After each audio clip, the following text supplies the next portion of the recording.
Good afternoon, everybody. Welcome to this webinar on finance business partnering. And I'm Brendan McCarron, and on my left here is Paul Clark from Barnet. And the two of us are going to talk you through some thoughts and ideas about finance business partnering and a sort of second version. This is the Finance Business Partnering 2 after the similar version we did about 18 months ago, I think. So. First of all, I've got to ask you, can you all hear? If you can put your hands up, raise your hands on the right-hand side so that we can tell that you're all hearing. There is technical support available, so if you've got a problem, Jen, just put it in the text box. So if you can't hear us or can't see us, put in a question in the text box and technical support will help you. And I'm assisted out of earshot, out of sight by Dean Henry, who's just saying, yeah, he's ready to receive any questions. And also, if you've got questions for Paul and I as we go through, we're going to be asking you some questions maybe. You might have questions for us. Do use the same text box and ask us questions as we go along. So, without further ado, let's move on. I'm assuming everybody can see and everybody's happy that they can see us. So what we're going to do is we're going to just check 85. We're on to 85 so far attendees on our list here. So everybody hopefully is there. We're not going to keep the camera on all the time, but we might flip back and forwards to the camera as we go. So I'm just going to turn the camera off at the moment because I think you've seen us. We are here genuinely, and it is whatever it is, 10th of November, I think, so it's live. So we're just going to turn that off now, and we're going to go through and look at some of the slides on the screen. And the first thing to do is to move off that first slide. What we're going to do is this slide here shows you the agenda we want to cover. We're going to look at what we broadly describe as the operating model that has to be in place for business partnering to work. And also the other issues that we want to really cover is the how to convince customers of the value of business partnering. I'll use customers in the widest sense there. So we're going to discuss that in under three sort of headings. One is the value of business partnering. Secondly, the operating model, including and most importantly, the human element and the next generation workforce. And the third point there is we're going to just touch on is the kind of obstacles to adoption of a new model and how people overcome them. At the bottom there, there's a timeline, and what we're thinking of is that imagining ourselves in some way looking ahead, or rather looking backwards from about 2027. It shows that maybe 10 years is a bit far out, but maybe 5 or 6 years. And we know that between 2017 and that point, there's going to be a few things. So first of all, we know there's going to be some general elections knocking around. There's also going to be Brexit's going to happen at some point, and no doubt some other exciting events and trends are going to hit us, not least IT is going to change quite a lot. So what we're doing is we're coming in from the far out and we're coming back to 2017. So at various times in the presentation we'll be talking about looking backwards, and sometimes we'll be talking about looking forwards. So just going to start the first of our subjects off, and if I sort of open the batting on this one, it's value and value adding. Over the last 18 months since we last met to talk about this on the webinar, CIPFA has had its finance business partnering qualification going for 18 months, and I think we're up to something like cohort 12 of that. So there's an awful lot of people who are involved in that and have been through that program. We've talked to, of course, a lot of people. Also, I've been engaged with lots of organisations thinking about how they use business partnering across the public sector, from government departments to local authorities to non-departmental public bodies. And so we've got a lot more experience and insight into what's going on out there. And Paul, you've been involved in a few changes and developments in this area as well. Yeah, and I think to look at the work that I've been doing in terms of looking at structures of finance teams and how they can align to more of a business partnering view.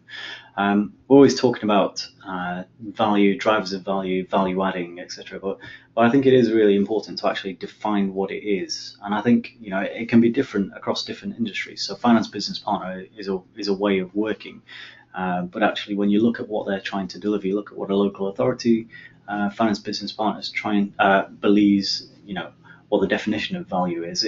It's very much going to be I suppose, a financial point of view, and looking at a commercial setup as well. Again, it's very easy to kind of define value as a pound, etc. But then, I suppose, if you're looking at the third sector and a finance business partner who maybe is working in a charity, actually the value might be a pound. It might very well be a policy decision or another initiative which actually furthers the goals of the organisation as opposed to a financially measurable number. I think what you've just done there, of course, is illustrated one of the problems we've got with, here we are saying that finance business partnering is part of an effort to add value, and yet this concept of, or definition even, of what value is very, very elusive. The more you go into the sort of policy areas, the more it gets difficult. And then when you start to say, okay, well, I need to be convincing people in the organisation that we're adding value, if you can't actually have a coherent view about what you think value is yourself, then it's going to be very difficult to convince other people. And actually that leads us into a poll question. We've got a few poll questions that we want to ask you. So if I just pick out one of the poll questions, the one that we're going to go for is actually number 4, and I'm going to launch this question here, and you've got four alternatives, and essentially it's does your organisation actually have a definition of value? Yes, and stakeholders get it. That's really about it's a cohesive across the organisation. Everybody knows what it is, and particularly your stakeholders or customers need know what it is. B is yeah, finance gets it. Finance, we know what it is. We're happy with it. But maybe it doesn't go much beyond finance. C is well, it's a bit unclear at very least, and that's being generous. And D is, well, no, value is unclear, and that's not terribly useful. And as I'm speaking here, I'm just looking at the poll going up, and about half of you have voted so far. So we'll give you a couple of minutes to, or a minute or so to go through that before we share the results.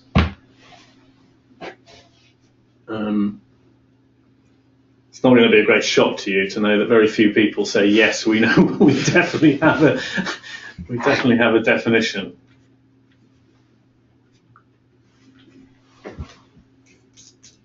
So I'll give you a few more seconds to do that.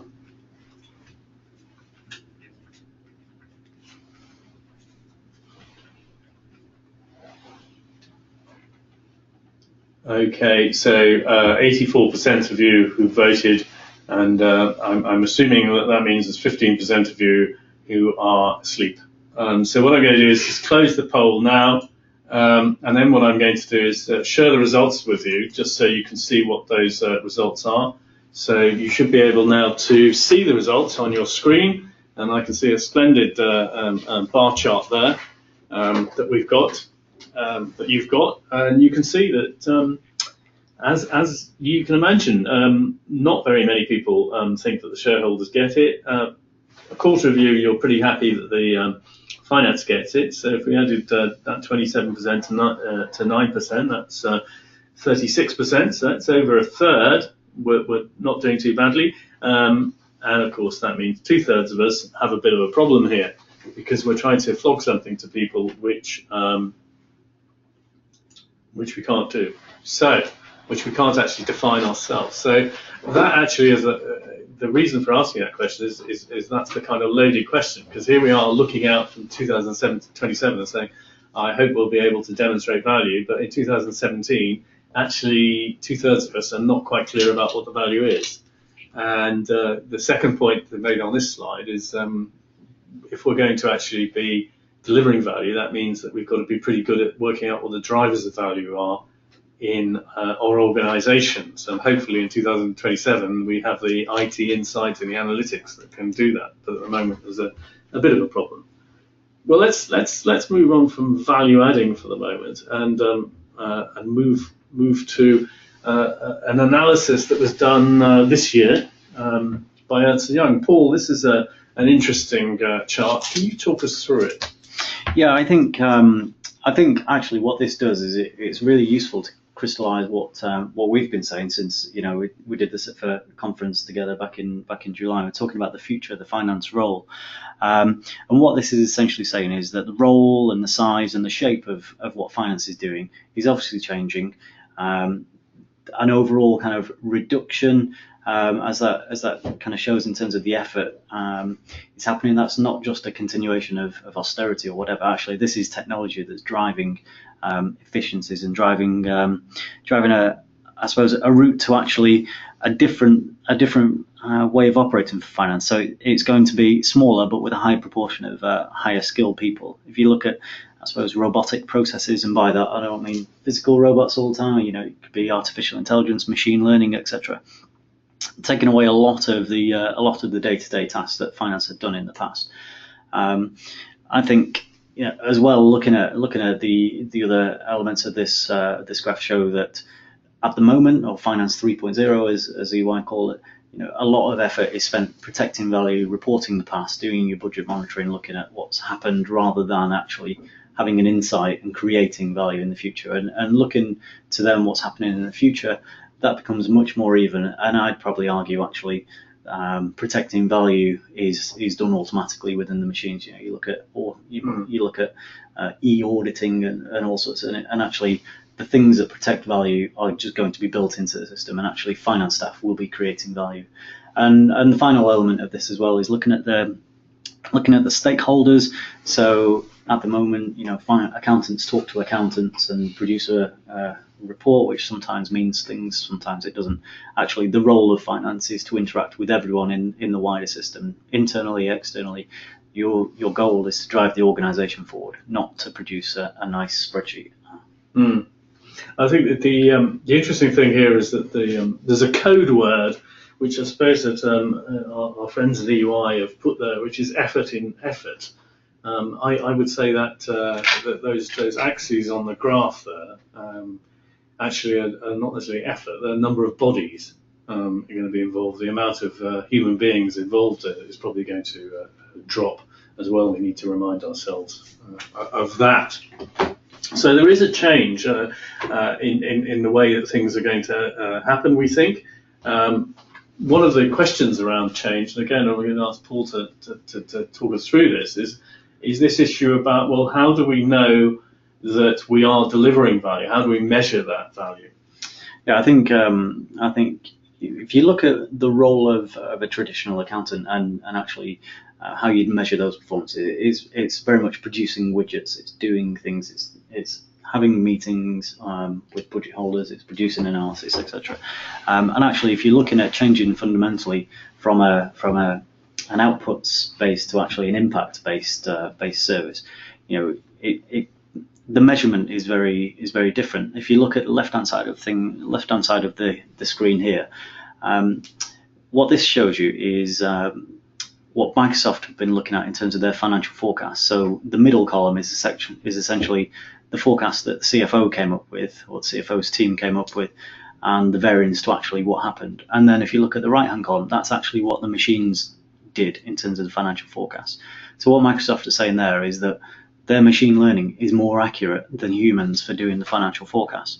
So what does that mean for accountants and the way that their performance is measured if actually you're taking away a big part of how you measure the accuracy of accountant? And so then if we look at the list on the right, so these are potential ways that you could look to measure the impact of a finance business partner. And the top three are actually ways that Intel are operating their measurement system for their business partners. So strategic influence events is about looking at where significant changes to, I suppose, the organisation's strategy and business direction is led with finance taking a central role, so actually creating insight to be able to direct the organisation. Cash savings, and this isn't necessarily about finance monitoring the benefits realisation of savings proposals or whatever. This is about instances where finance has successfully changed a decision or created a decision which has actually led to savings. So this is about finance looking across the business at actually what else can the organisation do to generate those. And if you think about your organisations at the moment, are the savings proposals led by finance or else just reviewed and okayed by finance in terms of the money's there to withdraw? Cash maximisation as well. So this is about working in partnership where finance has contributed a certain percentage of the effort in a business decision, and how you measure the effort in a decision is a qualitative thing, but it's very much how Intel are working things. And then an interesting one to talk about, Brendan, could be the relative pay levels. Now, I think we both have a B&R on it about rebadged accountants. Well, yeah, this phrase we use over and over again about rebadging, and it's a tricky thing, really, isn't it? If you're going to have a sort of two-tier finance business partnering setup, which a lot of people have, and I think in the future they're going to have, where they have a small number of relatively highly paid people who are doing a kind of true finance business partnering, they're sort of true mini CFOs for the department or the directorate. Then it's the other people who are kind of just rebadged. So they're at the moment in mid to senior levels, and they're sort of given they're christened as finance business partners, but they're not necessarily given the support. And I think that's what we're talking about here, is that you could measure it. At the moment, you could probably go out and look at finance business partners and say, are you doing a true finance business partnering job, simply by looking at the pay necessary to attract people to do the job. That's harsh, but no, and it is. I think, following that through and actually talking about the evidence. So just before we came in here, I did look at the average salaries across London. Now, apologies that this is very London-centric, but looking at what a finance manager earns on average through public and private sector organisations within London, it's about £52,000. Finance business partner role is a little bit of an increment, so about £55,000. I'd argue that was a rebadging and with a little bit of an inducement. Whereas actually, then when you look at a role of a senior finance business partner across all sectors, there's a massive jump up to about £80,000 on average. And I'd contest that actually those were the people who were doing the business partnering that we're talking about here. And the rebadged people are on a journey, but actually ultimately where I think that journey is going is less numbers and higher pay and higher expectations. Yeah, absolutely. So and I noticed that nobody has taken to the message board there to assault that theory yet, but do feel free if to come back on that one. What about these other ones here about performance appraisals and accountability? Yeah, I think performance appraisals can be quite qualitative.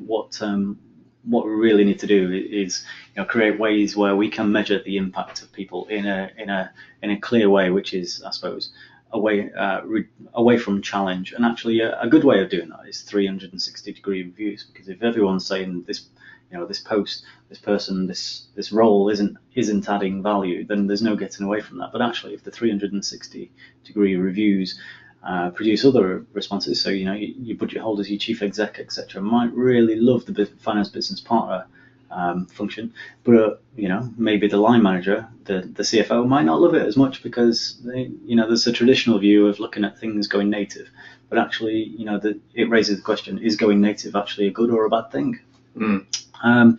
And the widespread accountability. So this is a really interesting one as well, because actually what this should do is create widespread accountability, joined up decisions, no kind of silos. But ultimately, that's a really difficult thing to measure. And you have products like the SIP for FM model, which looks at accountability as one of the strands, and it's provides a self-assessment for that, which is one way to do it, but it's not something that you can repeat year on year. So actually organisations need to think about what they want to deliver from this and then creating local ways of measuring those.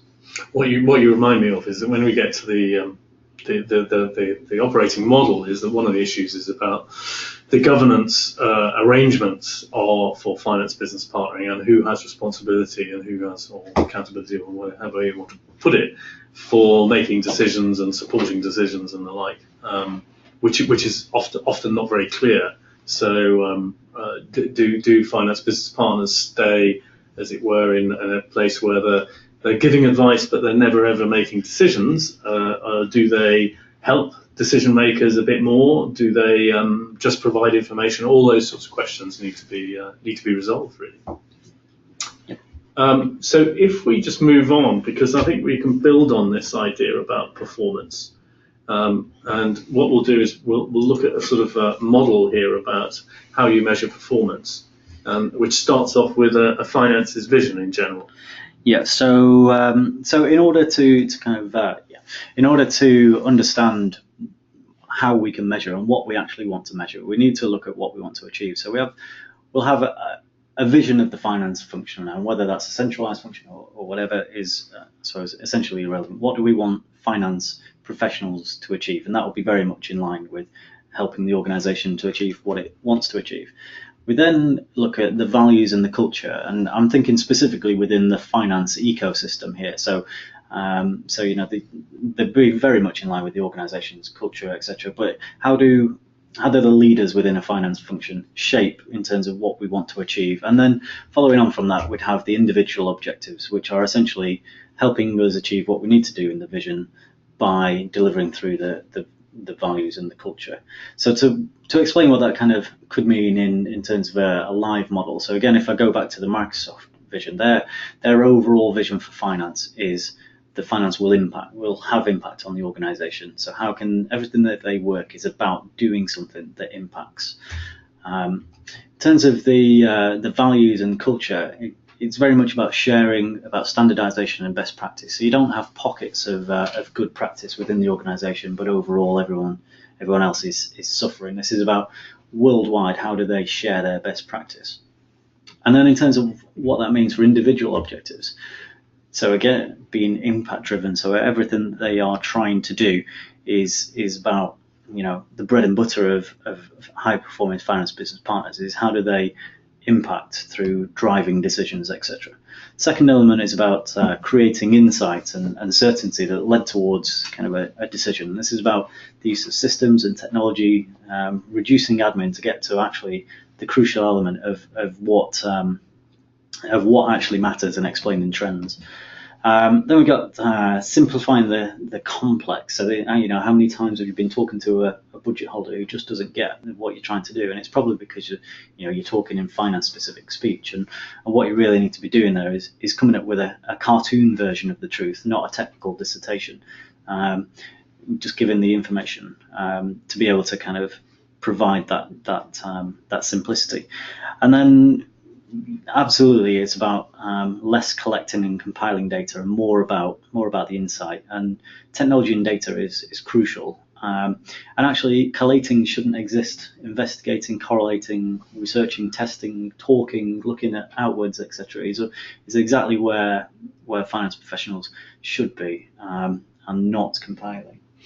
I think the one area I'm interested in on this slide, Paul, is about simplifying the complex. I always have a bit of a bee in my bonnet about the way in which we sometimes try and simplify complex things, and particularly political decision making sometimes is about looking at the straightforward part of an overall issue and driving for some sort of certainty, quick solution, which is probably not actually addressing the more complex part of the problem. So it kind of goes on, staggers on, and festers, and perhaps even gets worse. So we're not talking about that kind of thing where we're just simplifying, or rather addressing only the simple part of an issue. You're saying here that it's about really having insight into what the decision makers need in order to make a decision. Is that right? Yeah, it is, and I think you're right. When you're working in a politicized organisation and an environment, it can be quite tempting to actually overlay through a lens of what you think the correct approach could be and what the risks are. And actually, this is about recognizing the information and the advice that decision makers need to be able to make a decision, and just cutting everything else that's superfluous. So, very much if, part of your role is about kind of flagging those risks where they exist, but actually that is part of a package of information, and it's about minimizing that and making sure that you're not going off on tangents explaining all of the different elements of that. You just kind of almost like bullet points, cartoon version, to explain this is everything you need to make this decision. And that, as you say, it requires a really deep understanding of the business context and the decision maker themselves and their sort of various biases and preferred way of making decisions and impacts and how they judge risk. All sorts of things like that have to be taken into account. Which is the role of the business partner. Which is the role of the business, absolutely, the role of the business partner. But so what you're doing is you have to deal in complexity, but what you're trying to do is communicate that complexity in a graspable way, I suppose, is what we're saying here. Exactly. So what we've got so far is a kind of picture of things are going to be changing. We've got to really get this idea of value sorted out. We've got to understand how to measure value. We've got to understand how to communicate value. And if we don't, then the danger is this is seen as a fantastically interesting thing for finance, but nobody else cares about it. And that won't in the long run do any of us any good. So the question really becomes is starting to build and think about, well, what's the operating model? And I suppose now we can, if we take our time machine forward into sort of 5 years from now, and look at a couple of things that are going to be affecting finance. There's this sort of first of all, we've got here robotic process automation and the Internet of Things. So just picking up a couple of sort of ideas here. One is that the idea, as the words on this slide say, is that interaction. So we've got two characters there on the left-hand side of the screen interacting. Now imagine one of those characters, the character in outline, is actually not a human character at all, but it perhaps is some kind of robotic interface. And all that does is it records that transaction, which could be the delivery of a service, delivery of a report, delivery of some analysis, onto some sort of central cloud-based system, which is reported onto handhelds, which goes to key decision makers and comes back. And maybe that this person on the left here who's asking for help, what happens is it comes back automatically on a kind of screen with no interaction with a human being at all. There's no staff involvement. And that's what the promise of robotic process automation. We see that coming along, we see that developing. In 2017, there's a few examples knocking around where people are doing that. I know that Capita, for instance, Capgemini, EY, Deloitte, all of these people have introductions to the robotic process automation systems on YouTube and talking heads and examples of how this is happening. And it's here, it's real, it's now, and they're quoting figures of 30% staff reduction, 100% accuracy. So this is going to really affect certain kind of jobs, isn't it? Yeah, I mean, so one of the examples that I've been really fascinated by is if you look at the automation of manufacturing and total quality management and all of that. There's a really good example from Toyota in I think it was in the States, and the factory that they built, and actually it is theoretically possible that you could order a car online. That order goes through to robots or to whatever on the production line that automatically orders stock from suppliers that's delivered in a certain way, so it can be picked up by machines, delivered, produced, and then in a world of self-driving cars, that car might actually drive itself over to the end user. And if you think about, so what's the role of an accountant in a world like that? Yeah. I mean, the very word accounting is recording that. It's about recording it. And if it's automatically recorded and automatically presented, it's untouched by human hand, essentially, isn't it? We've got a couple of questions. One is that, yes, the slides are available on the website. I think 48 hours from now, you'll be able to get them on the MySITFA website. And the second one is a technical question on in generating.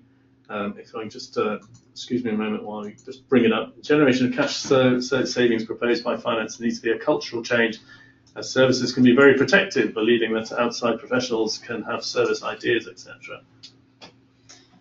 Yeah, I think that's exactly right. When I think back, I suppose through just the way that budget challenge sessions, etc. I suppose have traditionally happened in local authorities. That's exactly right. People want to deliver the minimum possible value to protect their services, and high performing organisations would have a more joined up way and look at it more strategically and what are the priorities, etc. But it's human nature to want to protect their areas, so it absolutely is about cultural change.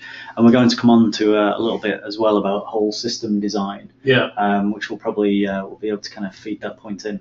But I think Martin's right. I mean, it is about it's the organisation as a whole has to own this.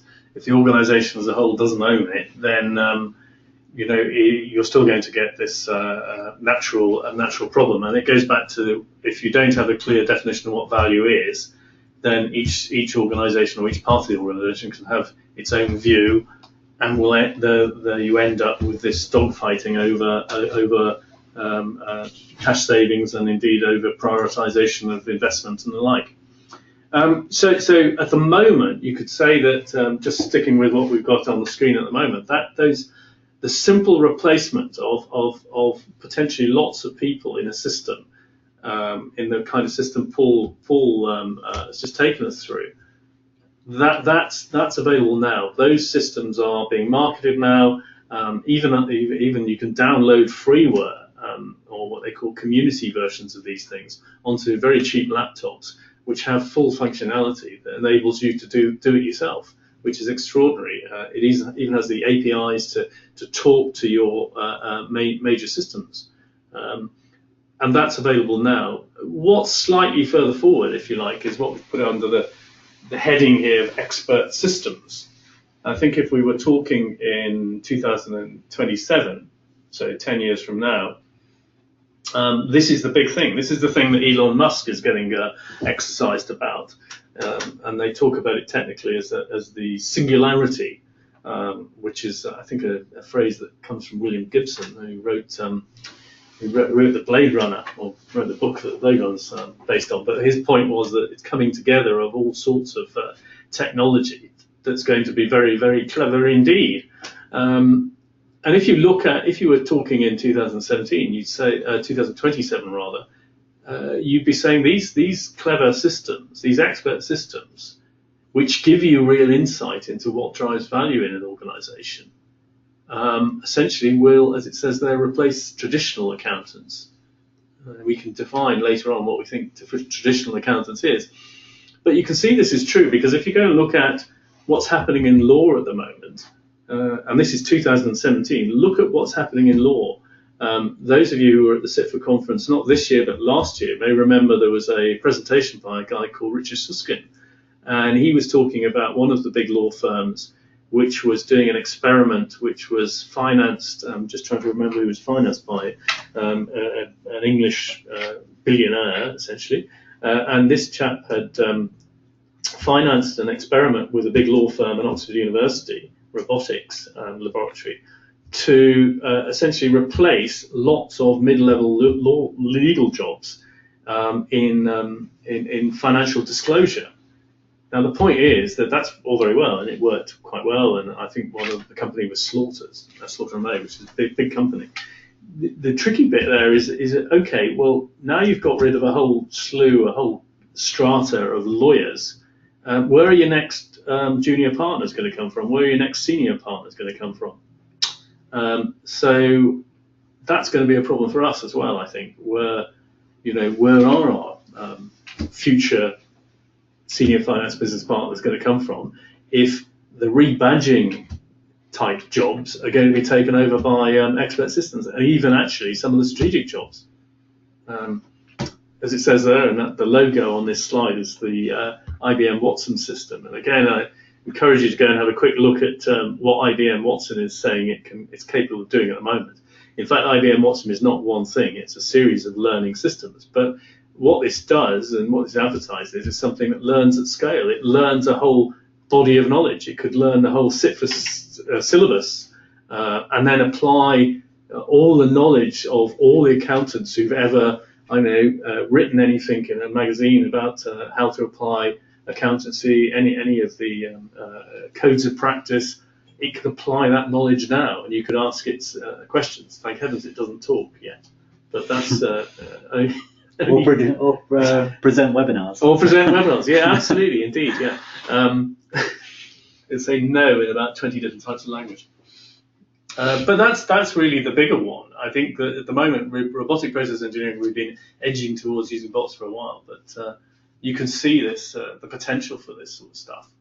And the big question is, I think, Paul, is what happens then to what happens to that strata of people, and I think we should pick that up in thinking about the operating model. Is this time for a question? I think it might be time for a question. Let's go for a poll question and see what people think.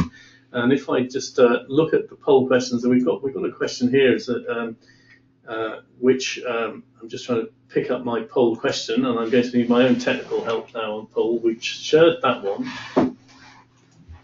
And who designs the finance operating model, I'm going to ask here. And the question is, who designs a finance operating model for a finance business partnering approach? And you've got three sort of answers there.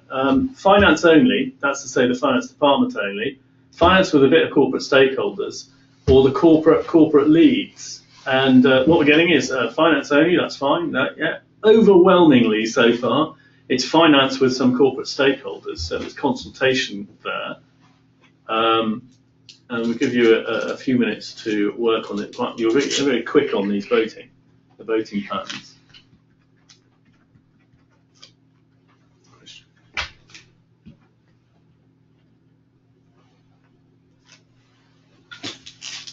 Right. I've just been informed that Philip Dick wrote Blade Runner. Thank you very much. That's quite. So what did William Gibson write? My expert. Oh, right. Somebody on the screen. All right. Okay. Thank you very much. Whoever that was on the screen. So what did William Gibson write? I thought he wrote Who Dreams of Electric Sheep. Now we're still on the poll, and nearly everyone's voted. Okay, 88% vote. So what I'm going to do is close, and I'm going to share that with you, and you can see that at the moment, what you should see on the screen is overwhelmingly finance with some corporate stakeholders. Now then, here's a contention for you. In 2027, that won't be right. That will be answer C, corporate leads. Why do we think that the corporate organisation should have may indeed be taking more responsibility for organising finance in say 5-10 years time? I think you're looking at what you were actually expecting finance to do, and going back to the whole value adding and linking in with the objectives of what the organisation is trying to achieve. That very much fits. It's not going through a professional division. We're not going to have silos of professions in the future. What we're going to have is more positions akin to almost like a management consultant, and actually this new generation of worker is going to be financially savvy, be commercially aware, politically astute, and impactful. And I think actually, how do you when you're designing that system, it's not for finance professional, it's not for a 151 officer to decide how they are going to meet the organisation's need. It's for the organisation to say what we need from finance is this. I suppose that if you talk, if I talk to colleagues in the private sector and work in the private sector, it very often is a bit more the corporate itself would have much more involvement. Maybe it's a matter of degree, but it's just an interesting question that we should be considering and asking ourselves there. Now then, if we just look at what we've got before us at the moment, just going backwards. The finance business partnering operating model has described it, and on the right-hand side there's just a representation of the kind of modelling that we do, where we have a sort of series of process steps, and then some kind of swim lane diagram trying to understand who's involved.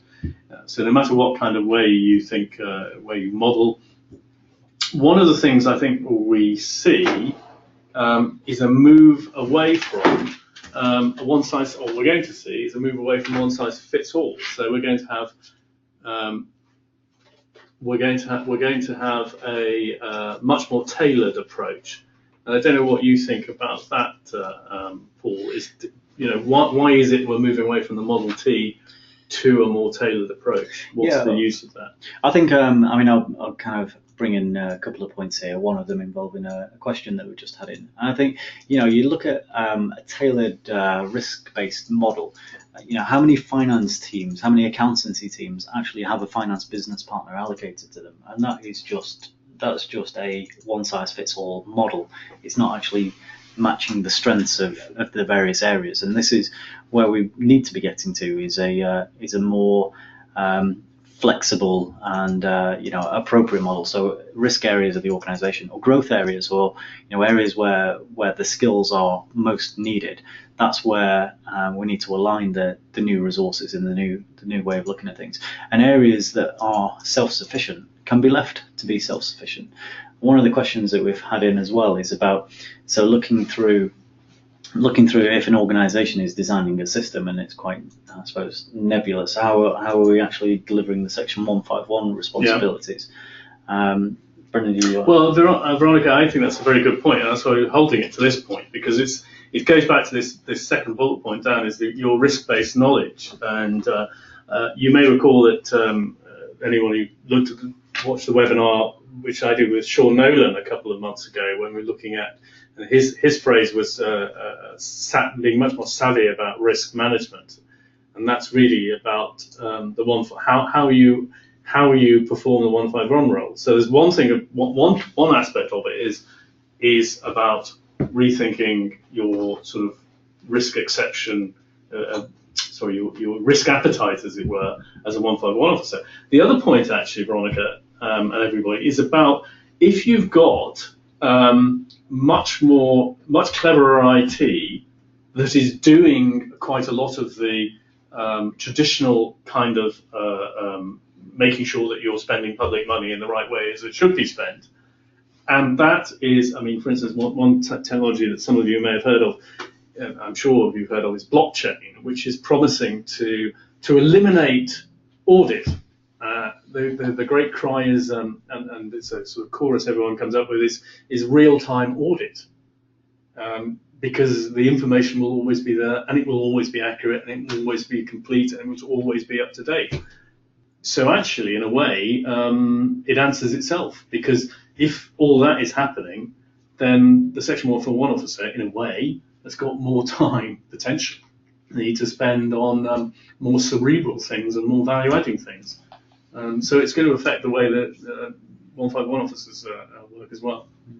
So then, if we move on through the slide here, and we're looking at problems of recruiting suitable candidates, etc. My personal take on this is actually, when we're looking 5-10 years in the future, we're looking at people moving out of the industry, and those actually coming in, and if you're looking at a millennial workforce who come in with a completely different way of learning, a different way of interacting. They've grown up with an iPad, they've grown up communicating in different ways and living with technology. That's really bringing kind of a step change in attitude and approach to delivering a lot of things, and actually being, I suppose, on the border of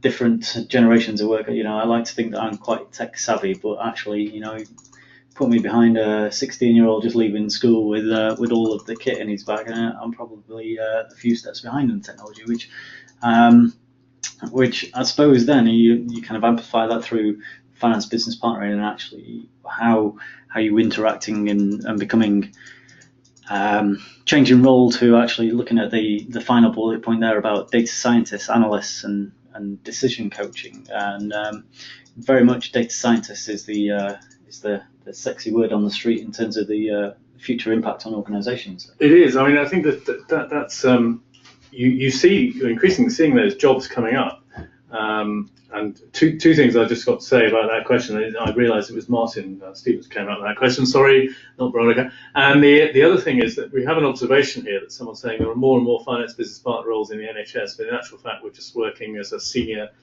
finance person, I think. Yeah, senior finance manager and nothing more. And I think that we'll come back to that. That is a big problem, I think, is that we are undergoing a rebranding exercise. And if you look at these job roles of data scientists and analysts, which increasingly people are looking to, but they're not really defining them very well. I mean, in the civil service, I've come across a few finance departments which have the data scientists well defined, and they are doing operational research. And in the NHS, there'll be performance directors who will have data scientists and operational researchers on their staff doing some of these roles. But in future, you wonder, well, why would you have a separate performance management setup from your finance setup? I thought that we'd done away with that. So I think that what we're going to see, as it says there on that fourth bullet point, you'll have a central finance function, but it'll be made up of lots of different types of people, as Paul says. Yeah, one thing that I'd just like to, throw in as a bit of a grenade on this is what's the role of accounting institutions such as, so you look at central government and the Treasury, and they have a lot of people who are more policy people rather than accountants. And what's your thoughts on? Well, that's an interesting one. Speaking without any authority whatsoever on CIPFA's behalf, I mean, it is a challenge for organisations like CIPFA and all the other accountancy bodies to think, well, how are you going to gear up for the change? I mean, clearly you have to look at the syllabus, you have to look at patterns of training. As you say, the millennials and younger coming along, each cohort is increasingly more tech savvy, increasingly has different expectations about what learning is. So 20 years ago, people were going on about lifelong learning. Perhaps that we are getting to the point where we actually have to think about, well, what does that mean in the professions? And we need to be much cuter about working that through. If I may, at this point, I think there's another sort of question here that we want to, which is apposite, which is a poll question I was just going to ask, because it's to do with the IT system. We've so far talked about the people part of it, and we introduced the idea of the IT has to take into account these developments in artificial intelligence, developments in robotic systems. I just wondered the extent to which, as this question says, the degree to which you think your organisation is prepared, or the organisation's IT and data offer is prepared for an FPP approach that requires a much more savvy approach, if you like, a much more AI-based approach. And the pretty much answer is going to be, with half of the votes in. If it stays like this, it's going to be an interesting answer. It's going to be neck and neck between. There is one brave person. I thought it was going to be two brave people. One person reckons their IT and data offer is already up to date. Thank you for the director of IT and data who must be listening in, and has answered A. And pretty much then, if I'm going to just close that now and just share the results with you so you can get a snapshot of what you can see there. You can see that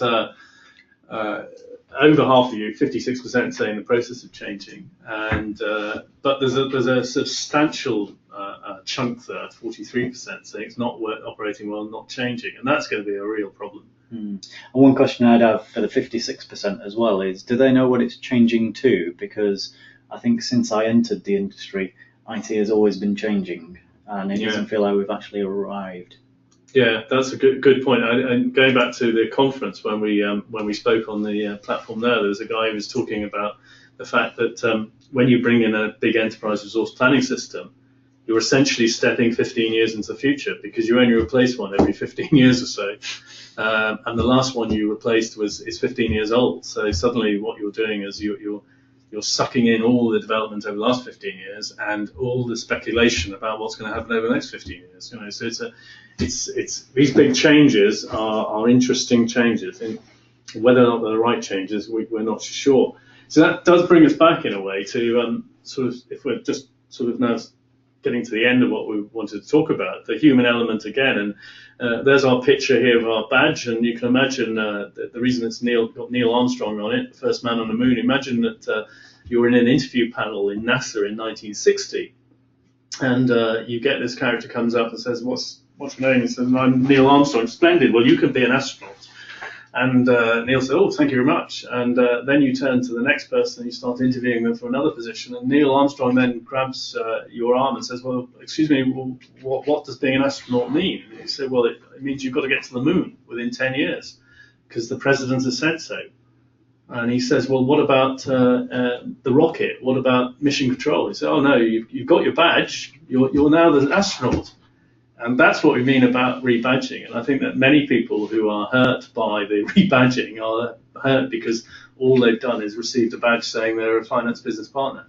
And they haven't really got the support. The rest of the operating model hasn't been there. And this second point we've got there is about rethinking about training and dealing with these savvy millennials. And on the right-hand side, and I should have looked at this, made it a bit bigger, but just for illustration, this is a real advert from an organisation here wanting finance business partners. And as you can see that it was from October this year, and it's a closed advert. That's to say that they finished. They got 2 applications for this job. They were offering 50 to 55,000, and they wanted someone with an MBA qualification. And I would suggest that's not necessarily the best way to go about getting the kind of strategic finance business partners you expect, particularly in the private sector, where you're talking here about commercial finance role within a global brand. Interesting. We need to be very careful and think really hard about what resources we're going to use to hire people, and if we're offering, or if we're just using this idea about finance business partnering to attract people. Maybe it's the wrong tag to use. So finally, if we were sort of standing at 2027 and we said, okay, we've cracked it. All finance departments across the public sector really get this adding value. They're good at decision support. They've really sorted it out. What were the problems that they had to overcome on the journey? The first problem there is the age-old problem of strategic leadership. Did leaders engage, or did they engage with leaders in a significant way? And the answer is, well, they must have done. And the only way you can do that is speak their language, and their language is it mission relevant? Have you actually delivered something that helps me achieve the mission of the organisation? Because that's the way I measure value. So we must have been speaking the language of the mission. So we really need that deep understanding of what the mission is. And what are the others, Paul? The other points that we had to overcome? Yeah. So in terms of system change, these you could take the word system literally and think about the IT, which definitely has to change in the way that we use that, the way that we store our data and access our data in a quick way. But actually, this is more about looking at the whole ecosystem of the organization and looking at the system change that needs to happen in terms of not just the roles and responsibilities, but absolutely the way that the way that decisions are made, the way that stakeholders are involved, etc. Looking at the finance element, we've talked a bit about millennials, but actually this is, fundamentally there'll be fewer but more highly qualified, highly skilled in terms of, I suppose, all aspects of skills in terms of understanding decision making, not just the technical skills that has always been the bread and butter. And looking at how those resources are deployed as well to meet the risks of the organisation, and strategic resource allocation. I would hazard a guess that every single local authority in the country doesn't have sufficient technology budget to deliver what is actually what would be the optimum level of development here. I mean, we're talking absolutely fundamentally reassigning resources away from potentially a labour market or traditional ways of looking at things, and actually saying, so we are going to deliver our services through technology, whatever that looks like. And so if we look at those as that's sort of why the problems that we're overcome in order to be successful in 10 years' time. What about bringing us back to 2017? And what would be your top tip or top tips for the people listening to this? What should they go away and do immediately upon this? I think, if I was a CFO, senior finance business partner, I'd be kind of banging on the door of the chief exec and the exec directors to understand the business that they're in, and to challenge them about whether they're being ambitious enough about the transformation that they're working through, and are they just doing the same old but with less resources, or are they actually making a step change and the investment of technology.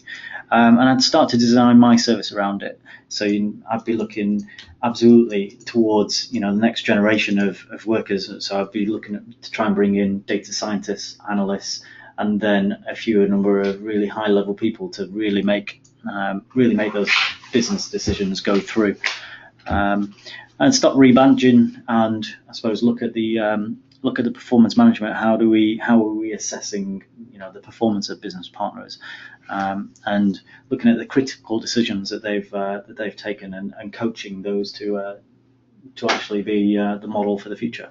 So, and I would just reinforce those things. And I think that if you're a finance business partner, there's a couple of things you can probably do. One is you can start discussions about what customers value. So you can really try and pin down what you think it is, and take that to your customers, your decision makers, and try and figure it out. It's going to be mission orientated, but you've got to figure out what that means for each different set of customers or decision makers. And the other thing, that if you want to manage yourself, or you're managing finance business partners, is this critical question you need to bang on about, is how many significant decisions have you been involved in this week? And if you're the manager of finance business partners, you've got to release people and give them the time and scope and space to go and answer that question adequately, as in they've got to be involved in significant decisions. And if they keep on being dragged back into the transactional, then we'll be no further forward. There is an observation here. Someone's made an observation. Sorry to say this, but it comes to IT, the NHS is stuck in the dark ages, not fit to the mobile era we live in. I'm just reading this out, folks. I'm not making any comments about that, but I think that you could probably cross out NHS and put most organisations at the moment are struggling with this, and it's because of Paul's strategic resource allocation point. We really need to think hard about how we're going to allocate our investments. So that's pretty much the end. I don't think there's any questions that we've got for you. I do hope that was useful. I think we're going to leave our questions there, but we're going to leave it open for a couple of minutes if anyone's got any other questions. Thank you for attending. We do hope that was a worthwhile lunch for you. And I think that is our end, isn't it? Yeah. So, yes, the contact. If you want to contact on the screen there, my colleague Chris O'Neill. I'm Brendan McCarran. Paul Clark from Barnet was with me today. But Chris is, some of you may know, Chris is going to be the contact for all these webinars. But if you want to talk to me, obviously, just say to Chris, can I talk to Brendan or whatever, or just put Brendan.McCarran in front of that, and you get to me anyway. So that'll save you all that bother. Although if you're English, you won't be able to spell Brendan or McCarran correctly, so that will knock you out. Don't see any questions. It's now 13. Oh, is there a question? No, there isn't a question. So we're going to now.